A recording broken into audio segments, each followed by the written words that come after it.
start a new topic, animal kingdom. Plant kingdom के note आपके पास पहुंच गए हैं। अब क्लासिफिकेशन ऑफ एनिमल किंगडम हम स्टार्ट करेंगे। एनिमल किंगडम को क्लासिफाई करने के लिए कुछ बेस डिसाइड किए गए हैं। वो बेस पहले हम पढ़ेंगे। इनमें पहला है लेवल ऑफ ऑर्गेनाइजेशन, यानी कि जो ऑर्गेनिज्म है उसका बॉडी लेवल किस तरीके का है। वी नो दैट हर ऑर्गेनिज्म का स्ट्रक्चरल और फंक्शनल यूनिट होता है सेल। सेल से मिलके बनते हैं टिश्यू, टिश्यू से ऑर्गन, ऑर्गन से सिस्टम, एंड देन सिस्टम से मिलकर के बनती है बॉडी। तो एक एनिमल किस का जो बॉडी है वो किस लेवल पर वर्क कर रही है, वो लेवल ऑफ ऑर्गेनाइजेशन होता है और उसके बेस पर क्लासिफिकेशन किया जाता है। जैसे कि अगर किसी ऑर्गेनिज्म की बॉडी सेल का सारा जो वर्क होता है वो सेल करती है, जैसे कि एग्जांपल अमीबा होता है या बंच ऑफ सेल्स करते हैं, तो वो सेल्यूलर लेवल का ऑर्गेनाइजेशन होता है। इसी तरीके से आगे डिसाइड किया जाता है। इसमें हम फर्दर अगर सिस्टम की बात करें तो सिस्टम को फिर क्लासिफाई किया जा सकता है आगे। और सिस्टम जो होते हैं, जैसे कि अगर डाइजेस्टिव सिस्टम की हम बात करें, डाइजेस्टिव सिस्टम में कई सारे ऑर्गन होते हैं, liver, small intestine, large intestine, stomach वगैरह।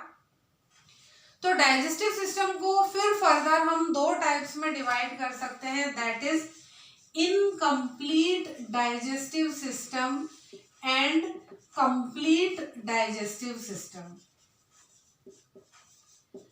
अगर एक डाइजेस्टिव सिस्टम में ओनली वन ओपनिंग है for the entry of food, this type of digestive system is called incomplete digestive system. And the second one is, अगर एक digestive system में दो opening है, first for the entry of food and the second is for excretion of waste product, तो उस type का digestive system कहलाता है complete digestive system. Just like that हम बात करें अगर सर्कुलेटरी सिस्टम की, तो ये भी दो टाइप्स में डिवाइड हो सकता है, that is open circulatory system and closed circulatory system. एक सर्कुलेटरी सिस्टम जिसमें कि बॉडी में ब्लड पूरी बॉडी में है, कोई ब्लड वेसल नहीं है और ऑर्गन्स उसमें डिप्ड होते हैं, तो इस टाइप का सर्कुलेटरी सिस्टम कहलाता है open circulatory system. Another one is closed, यानी कि अगर blood through blood vessels heart से डिफरेंट बॉडी पार्ट्स तक जाता है, तो इस टाइप का सर्कुलेटरी सिस्टम कहलाता है क्लोज्ड सर्कुलेटरी सिस्टम। तो सिस्टम लेवल पर डिसाइड किया जा सकता है क्लासिफिकेशन ऑफ एनिमल किंगडम। दूसरा जो बेस होता है क्लासिफाई करने का, दैट इज सिमेट्री। बॉडी को एक एक्सिस पर दो इक्वल हाफ्स में डिवाइड करना सिमेट्री कहलाती है। सिमेट्री के बेस पर एनिमल्स को हम क्लासिफाई कर सकते हैं। अगर किसी भी एक्सिस पर कट करने पर बॉडी दो इक्वल हाफ्स में डिवाइड नहीं होती है, तो इस टाइप के एनिमल्स होते हैं asymmetrical animals.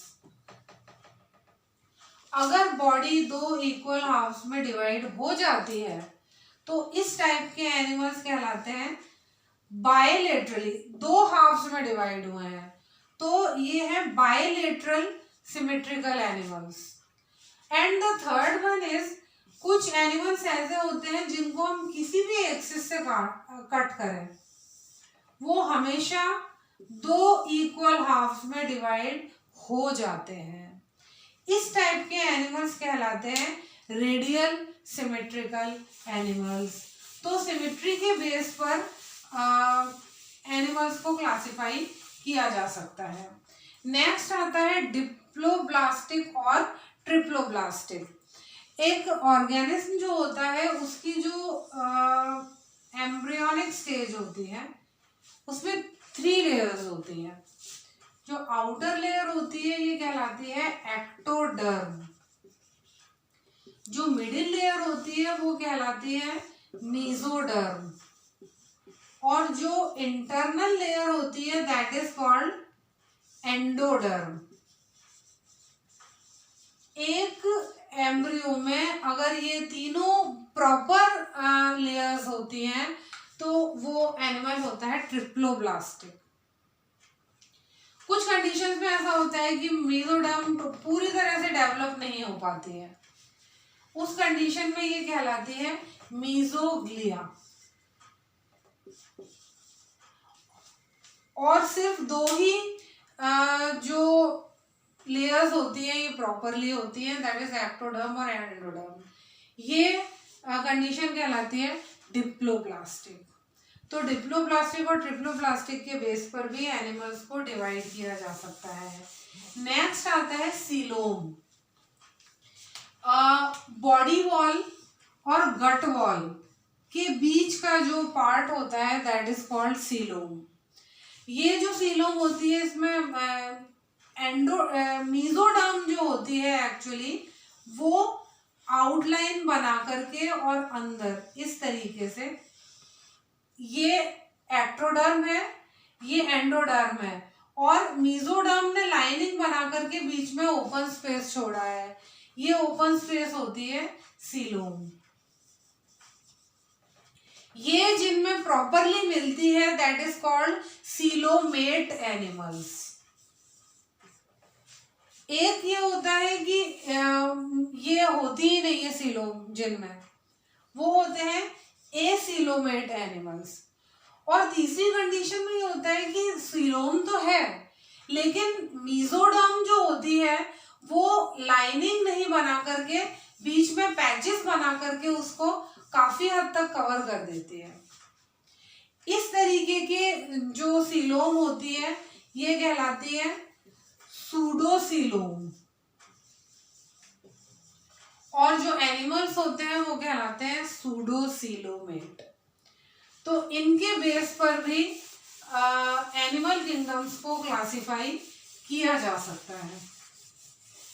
After that next base होता है सेगमेंटेशन। बॉडी का पार्ट्स में डिवाइड होना इज कॉल्ड सेगमेंटेशन। और उसमें भी कुछ पर्टिकुलर एनिमल्स ऐसे होते हैं कि जिनकी बॉडी इंटरनली भी सेगमेंटेड होती है, इस वजह से कई ऑर्गन्स उसमें रिपीट होते हैं कई सेगमेंट्स में। वो एक फिनोमिनन अलग होता है जो कि मेटामेरिस्टेम कहलाता है, जिसका एक बेस्ट एग्जांपल होता है अर्थवॉर्म। तो सेगमेंटेशन के बेस पे भी एनिमल किंगडम्स को क्लासिफाई किया जा सकता है। लास्ट जो बेस होता है दैट इज नोटोकॉर्ड।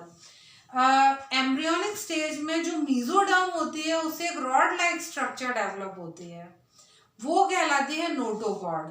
जिनमें नोटोकॉर्ड होती है वो कॉर्डेट्स कहलाते हैं, और जिनमें नहीं होती है वो नॉन कॉर्डेट्स कहलाते हैं। तो ये 6 बेसिक पॉइंट्स हैं, बेस हैं, जिनके थ्रू एनिमल किंगडम को क्लासिफाई किया गया है। अब हम एनिमल किंगडम का क्लासिफिकेशन स्टार्ट करते हैं। इसको जो फर्दर फाइलम्स में डिवाइड किया है, पहला फाइलम आता है पॉरीफेरा।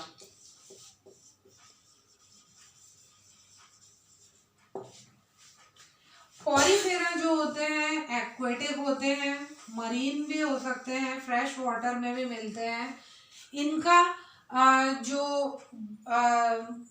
लेवल ऑर्गेनाइजेशन होता है वो सेल्यूलर लेवल का होता है। ये एसिमेट्रिकल होते हैं, और इनमें एक जो मेन बात होती है, पॉरीफेरा इनका नाम पड़ता है पोर्स की वजह से। इनकी बॉडी में बहुत सारे पोर्स होते हैं। एक पोर स्पेसिफिक ऐसे होते हैं, कुछ पोर्स जिनमें से कि वाटर एंट्री लेता है बॉडी में, वो कहलाते हैं ऑस्टिया। और कुछ पोर्स ऐसे होते हैं जिनसे कि बाहर निकलता है पानी, वो कहलाते हैं ऑस्क्यूलम। तो ऑस्टिया से पानी अंदर आता है, बॉडी में जाता है, वहां पर जो भी नीडेड फंक्शंस होते हैं रेस्पिरेशन, एक्सक्रीशन वगैरह वो इसमें हो जाते हैं और फिर ऑस्क्यूलम से पानी बाहर निकल जाता है। इस तरीके से वर्कआउट करता है। तो बहुत सारे पोर्स होने की वजह से भी इसको पॉरीफेरा कहा जाता है। ये इनमें जो डाइजेशन होता है वो इंट्रासेल्यूलर होता है। डाइजेशन देखिए दो टाइप का हो सकता है, इंट्रासेल्यूलर यानी सेल के अंदर और एक्स्ट्रा सेल्यूलर सेल के बाहर। इसके अलावा इनमें छोटे छोटे इस तरीके के कांटे जैसे होते हैं ना, उन वैसे स्ट्रक्चर होते हैं, दोस आर कॉल्ड स्पिक्यूल्स। ये जो होते हैं ये इसको स्केलेटन की तरह काम आते हैं, इसको बेस देते हैं। रिप्रोडक्शन की बात करें तो ये हर्माफ्रोडाइट होते हैं। हर्माफ्रोडाइट टर्म उन ऑर्गेनिजम्स के लिए यूज में ली जाती है जिनमें कि मेल और फीमेल एक ही बॉडी में होते हैं, यानी कि एक ही ऑर्गेनिज्म में मेल ऑर्गन रिप्रोडक्टिव ऑर्गन और फीमेल रिप्रोडक्टिव ऑर्गन दोनों होते हैं। तो ये हर्माफ्रोडाइट होते हैं। इनमें फर्टिलाइजेशन इंटरनल होता है यानी बॉडी के अंदर होता है, और डेवलपमेंट जो होता है, डेवलपमेंट मीन्स बेबी से एडल्ट का बनना, वो इनमें डायरेक्ट होता है। देखिए डेवलपमेंट दो टाइप से हो सकता है, direct and indirect. Direct development वो है जबकि बेबी से डायरेक्ट एडल्ट बन जाएगा, और इनडायरेक्ट डेवलपमेंट वो होता है जिसमें बेबी फिर लार्वल स्टेज आती है बीच में एंड देन लास्ट में एडल्ट बनता है। और लार्वा जो होते हैं अपने एडल्ट से मॉर्फोलॉजिकली डिफरेंट होते हैं। तो इनमें जो होता है इनडायरेक्ट डेवलपमेंट होता है, मीन्स लार्वल स्टेज भी आती है। एग्जाम्पल इसके स्पॉन्जेस बेस्ट एग्जाम्पल होते हैं। ये फर्स्ट फाइलम होता है। सेकेंड फाइलम होता है सीलेंट्रेटा।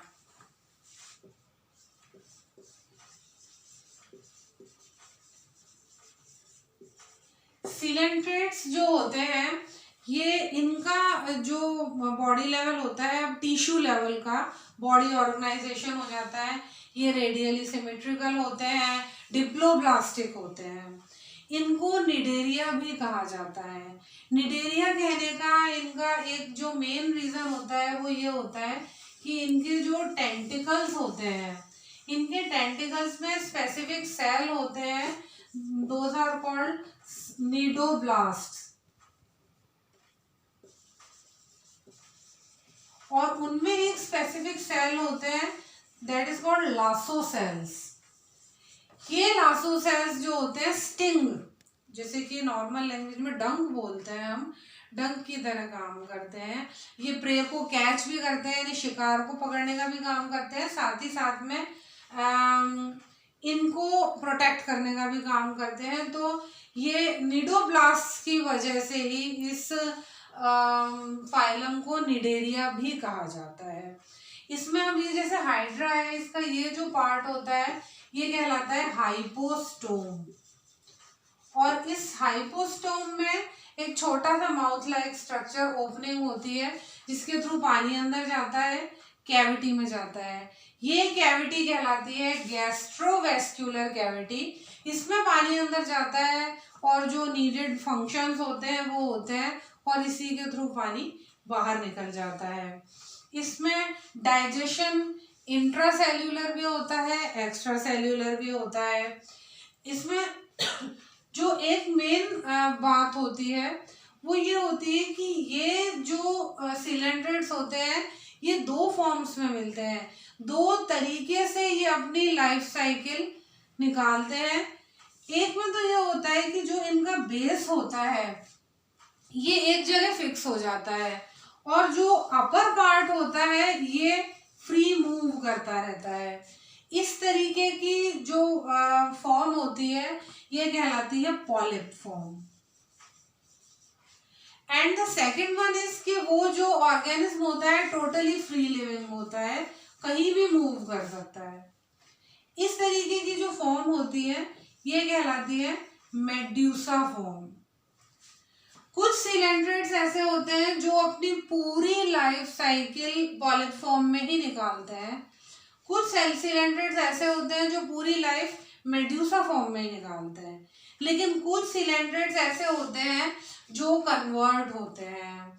कुछ लाइफ साइकिल का कुछ टाइम पॉलिप फॉर्म में निकलता है और कुछ मेड्यूसा फॉर्म में निकलता है। पॉलिप जो होते हैं एसेक्सुअली प्रोड्यूस होकर के मेड्यूसा में कन्वर्ट हो जाते हैं और मेड्यूसा सेक्सुअली प्रोड्यूस होकर के पॉलिप फॉर्म में कन्वर्ट हो जाते हैं। ये कहलाती है अल्टरनेशन ऑफ जेनरेशन, यानी एक ही लाइफ साइकिल में दो फॉर्म्स में लाइफ स्पेंड करना, जो कि सिलेंड्रेट्स में मिलती है। ये सेकंड आपका फाइलम था। थर्ड आपका फाइलम है टीनोफोर, टीनोफोरा।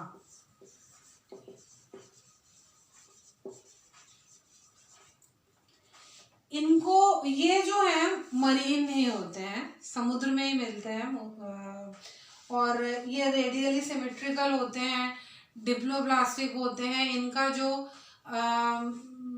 बॉडी ऑर्गेनाइजेशन होता है वो टिश्यू लेवल का होता है। इनको कॉम्ब जेली भी कहते हैं। उसका रीजन ये है कि इनका जो बॉडी होती है उस पर इस तरीके की प्लेट्स होती हैं, कॉम्ब प्लेट्स। ये कॉम्ब प्लेट्स इनके लोकोमोशन में हेल्प आउट करती हैं। That's why these are also called comb jellies. एक और इनकी बहुत इम्पोर्टेंट बात होती है कि ये बायोल्यूमिनेसेंस इनमें मिलता है। बायोल्यूमिनेसेंस का मतलब होता है लाइट एमिट करना। फॉर एग्जाम्पल, जैसे एक बहुत सिंपल एग्जाम्पल है, जुगनू जो होते हैं जैसे रात को चमकते हैं, सेम ऐसे ही इनमें भी कैपेबिलिटी होती है खुद की लाइट प्रोड्यूस करने की। वो कहलाता है बायोल्यूमिनेसेंस। इसके अलावा ये हर्माफ्रोडाइट होते हैं, यानी एक ही ऑर्गेनिज्म में मेल फीमेल दोनों मिलते हैं।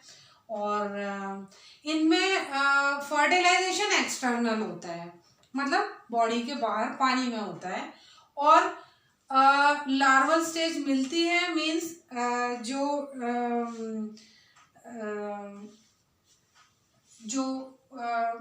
डेवलपमेंट होता है वो इनडायरेक्ट होता है। एक और इसमें बात होती है कि इसमें सिर्फ सेक्सुअल रिप्रोडक्शन होता है, टीनोफोर्स में एसेक्सुअल रिप्रोडक्शन नहीं होता है। तो कॉम्ब जेली इसका एक एग्जाम्पल है। जैसे नेक्स्ट आपका आता है प्लेटीहेल्मिन्थ्स। फोर्थ जो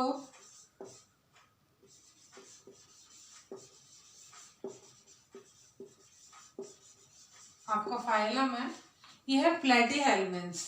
इनको फ्लैट वॉर्म भी कहते हैं बिकॉज ये डॉर्सोवेंट्रली बिल्कुल ऐसे फ्लैट होते हैं, जैसे टेप होता है ऐसे फ्लैट होते हैं। That's why these are also called flat worm या टेप वॉर्म।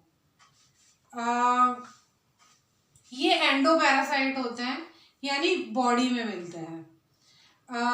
होस्ट की बॉडी में ये अंदर रहते हैं, उसी से न्यूट्रिशन लेते हैं।